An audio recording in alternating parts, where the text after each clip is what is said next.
ಇಂಗಳಹಳ್ಳಿ ಗ್ರಾಮ ಪಂಚಾಯಿತಿಯಲ್ಲಿ ನಿಯಮ ಬಾಹಿರವಾಗಿ ಮನೆ ಹಂಚಿಕೆ ನಡೆದಿದ್ದು ಬಹುದೊಡ್ಡ ಹಗರಣವಾಗಿದೆ. ಪಂಚಾಯತ್ ಕಂಪ್ಯೂಟರ್ ಆಪರೇಟರ್ ಭ್ರಷ್ಟಾಚಾರ ಎಸಗಿದ್ದಾರೆ. ಕಂಪ್ಯೂಟರ್ ಆಪರೇಟರ್ ಇದರ ನೇರ ಹೊಣೆಗಾರರಾಗಿದ್ದು ಅವರ ಜೊತೆಗೆ ಪಂಚಾಯಿತಿ ಅಧ್ಯಕ್ಷರು ಕೂಡ ಭಾಗಿಯಾಗಿದ್ದಾರೆಂದು ಆರೋಪ ಮಾಡಲಾಗಿದೆ. ಆದ್ರೆ ಇನ್ನು ಮೇಲಾಧಿಕಾರಿಗಳು ಯಾವುದೇ ಕ್ರಮ ಕೈಗೊಳ್ಳುತ್ತಿಲ್ಲ ಎಂದು ಗ್ರಾಮ ಪಂಚಾಯಿತಿ ಸದಸ್ಯ ದುಂಡಪ್ಪ ಶೆಟ್ಟರ್ ಆರೋಪಿಸಿದ್ದಾರೆ. ಕಳೆದ ತಿಂಗಳ ಒಂದು ಸಾಮಾನ್ಯ ಸಭೆ ಏರ್ಪಟ್ಟಿತ್ತು. ಆ ಸಾಮಾನ್ಯ ಸಭೆ ಒಳಗೆ ನಾವು ಪ್ರಧಾನಮಂತ್ರಿ ಆವಾಸ್ ಯೋಜನೆಯಿಂದ ಒಂದು ಸ್ವಲ್ಪ ಮಾಹಿತಿ ಕೇಳಿದ್ವಿ. ಅಂದ್ರೆ ಫಲಾನುಭವಿಗಳು ಎಷ್ಟು ಅದಾರ, ಇಲ್ಲಿವರೆಗೂ ನೀವು ಎಷ್ಟು ಫಲಾನುಭವಿಗಳನ್ನ ಆಯ್ಕೆ ಮಾಡಿರಿ, ಆಮೇಲೆ ಯಾವೆಲ್ಲ ಮಾನದಂಡಗಳನ್ನು ಫಲಾನುಭವಿಗಳನ್ನ ಆಯ್ಕೆ ಮಾಡುವ ಹೊತ್ತಿನಾಗ ಏನೆಲ್ಲ ಮಾನದಂಡಗಳನ್ನ ಅನುಸರಿಸಿರಿ ಅಂತ ಕೇಳಿದಾಗ ಒಂದು ನಮಗೆ ಗ್ರಾಮ ಪಂಚಾಯಿತಿಯಿಂದ ಆ ಒಂದು ಫಲಾನುಭವಿಗಳ ಸಂಖ್ಯೆ ಎಷ್ಟೈತೆ ಅನ್ನೋದು 400 ಚಿಲ್ಲರ ಫಲಾನುಭವಿಗಳು ಆ ಒಂದು ನೋಂದಣಿ ಮಾಡ್ಕೊಂಡಿದ್ರು ಪ್ರಧಾನಮಂತ್ರಿ ಆವಾಸ್ ಯೋಜನೆ ಒಳಗೆ. ಆದ್ರೆ ಏನಾಗೈತೆ ಅಂತಂದ್ರೆ ಅದನ್ನ ನಾನು ಪೂರ್ಣವಾಗಿ ಪರಿಶೀಲನೆ ಮಾಡಿದಾಗ ಗ್ರಾಮ ಪಂಚಾಯತಿ ಒಳಗೆ ಏನಾಗೈತೆ ಅಂದ್ರೆ ಫಲಾನುಭವಿಗಳನ್ನ ಏನು 400 ಸಂಖ್ಯೆ ಐತಲ್ಲ, ಗೌರ್ಮೆಂಟ್ ಏನೈತಲ್ಲ ಪ್ರಧಾನಮಂತ್ರಿ ಆವಾಸ್ ಯೋಜನೆ ಒಳಗೆ ಪ್ರತಿ ಪಂಚಾಯತಿಗೆ ಇಷ್ಟೊಂದು ಟಾರ್ಗೆಟ್ ಕೊಟ್ಟಿರ್ತೈತಿ. ಆ ಪ್ರಕಾರ ನಮ್ಮ ಗ್ರಾಮ ಪಂಚಾಯತಿಗೂ 200 ಚಿಲ್ಲರ್ ಏನೋ ಟಾರ್ಗೆಟ್ ಕೊಟ್ಟಿದ್ರು.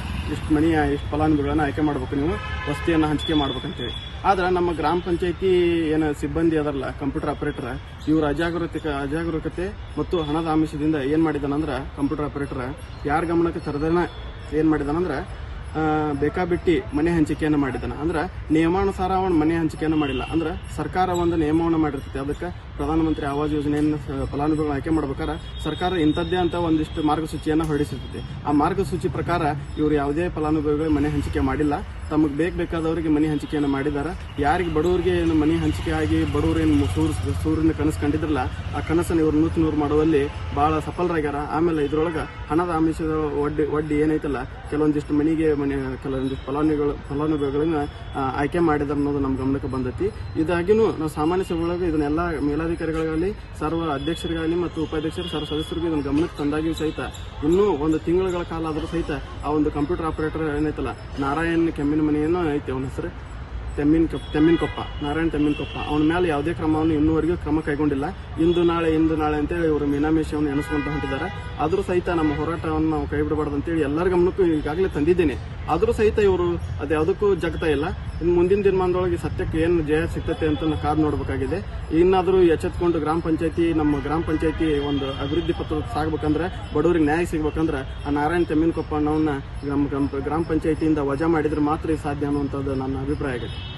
ಅಂದ್ರೆ ತಾವು ಕೂಡ ಒಬ್ರು ಗ್ರಾಮ ಪಂಚಾಯತ್ ಸದಸ್ಯರ, ನಿಮ್ಗೆ ಗೊತ್ತಾಗ್ಲಾರ್ದಂಗ ನಡೀತಾನ ಅಂತ ಹೆಂಗಂತ? ಹೌದು, ಗ್ರಾಮ ಪಂಚಾಯತ್ ಸದಸ್ಯರು ಇದ್ರೂ ಸಹಿತ ಅವು ಎಲ್ಲರ ಕಣ್ಣಿಗೆ ಮನೆ ಹರಿಸಿ ಈ ರೀತಿಯಾದಂತ ಕೆಲಸ ಕಾರ್ಯಗಳನ್ನ ನಿರಂತರವಾಗಿ ಮಾಡ್ಕೊಂಡು ಬಂದಿದ್ದಾನ. ಅವ್ ಮಾಡ್ಕೊಂತ ಸಣ್ಣ ಪುಟ್ಟ ಬಂದಂತ ಭ್ರಷ್ಟಾಚಾರವನ್ನು ನಾವು ಗಮನಕ್ಕೆ ತಂದಾಗ ಆಗಾಗ ಸರಿ ಮಾಡ್ಕೊಂತ ಅನ್ನುವಂಥದ್ದು ತಪ್ಪೊಪ್ಪಿಗೆ ಎಲ್ಲ ಮಾಡ್ಕೊಂತ ಬಂದಿದ್ರು ಸಹಿತ ನಾವು ಅದನ್ನೆಲ್ಲ ಸಹಿಸಿಕೊಂಡು ಸುಮ್ಮನೆ ಇದ್ವಿ. ಆದ್ರೆ ಈಗ ಐತಲ್ಲ, ಬಡವರಿಗೆ ಸೇರ್ಬೇಕಾದಂತ ಮನೆ ವಿಷಯದಾಗ ನಮಗೆ ಇದನ್ನು ಸಹಿಸಿಕೊಳ್ಳಕ್ಕಾಗಿಲ್ಲ. ಅದಕ್ಕೆ ಅಧಿಕಾರಿಗಳ ಗಮನಕ್ಕೆ ತಂದಿದ್ದೇವೆ. ಅದನ್ನ ಏನ್ ಮಾಡ್ತಾರೆ ಅಂತ ಕಾದು ನೋಡ್ಬೇಕಾಗಿದೆ. ತಮ್ಮ ಹೆಸರು? ದುಂಡಪ್ಪ ಶೆಟ್ಟರ್, ಗ್ರಾಮ ಪಂಚಾಯತ್ ಸದಸ್ಯರು. ಒಟ್ನಲ್ಲಿ ಚುನಾಯಿತ ಸದಸ್ಯರೇ ಗ್ರಾಮ ಪಂಚಾಯಿತಿಯ ಅವ್ಯವಸ್ಥೆ ಬಯಲಿಗೆ ಎಳೆತಿತ್ತು. ಈ ಬಗ್ಗೆ ಜಿಲ್ಲಾಡಳಿತ ಹಾಗೂ ಜಿಲ್ಲಾ ಪಂಚಾಯಿತಿ ಮುಖ್ಯ ಕಾರ್ಯನಿರ್ವಾಹಕ ಅಧಿಕಾರಿಗಳು ತನಿಖೆ ನಡೆಸಿ ತಪ್ಪಿತಸ್ಥರ ವಿರುದ್ಧ ಕ್ರಮ ಜರುಗಿಸಬೇಕಿದೆ. ಸಂಗಮೇಶ್ ಸತ್ತಿಗೇರಿ, ಕರ್ನಾಟಕ ಟಿವಿ, ಹುಬ್ಬಳ್ಳಿ.